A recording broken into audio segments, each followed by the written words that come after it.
10 ఏళ్ళు చెమటోడ్చి రక్తాన్ని రంగరించి వందల వేల గంటలు పనిచేసి ఒక్క మా ప్రభుత్వంలోని మంత్రులు ఎమ్మెల్యేలు మాత్రమే కాదు, మా ముఖ్యమంత్రి గారు మాత్రమే కాదు, లక్షల మంది ఉద్యోగులు, కోట్ల మంది ప్రజలు తమ స్వేదంతో, తమ కష్టంతో, తమ చెమటతో ఈ రాష్ట్ర అభ్యున్నతికి ఏ రకంగా తోడ్పడ్డారో, ఏ రకంగా ముందుకు తీసుకొని పోయినారో చెప్పవలసిన బాధ్యత ఈ స్వేదపత్రం ద్వారా మా మీద ఉన్నది. కాబట్టే దీన్ని స్వేదపత్రం అన్నాం.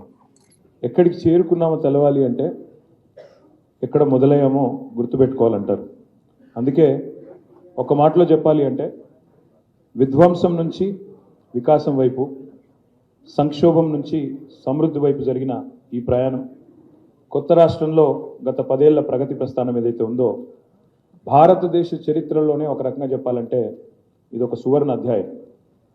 60 ఏళ్ల సమైక్య పాలన, 60 ఏళ్లలో జరిగిన జీవన విధ్వంసం ఒకవైపు అయితే, మరి నేరపూరితమైన నిర్లక్ష్యంతో, క్రిమినల్ నెగ్లిజెన్స్తో, నెక్స్ట్ స్లైడ్, క్రిమినల్ నెగ్లిజెన్స్తో, ఉద్దేశపూర్వకమైన నిర్లక్ష్యంతో మన రాష్ట్రాన్ని నాశనం చేసే ప్రయత్నం, జీవన విధ్వంసం చేసే ప్రయత్నం ఆనాటి అప్పటి పాలకులు, అది కాంగ్రెస్ వారు కావచ్చు, ఇతరులు కావచ్చు, వారి వివక్ష వల్ల శిథిలమైన ప్రాంతం, పూర్తి స్థాయిలో పక్షపాతంతో చిక్కిశల్యమైన ప్రాంతం మన తెలంగాణ.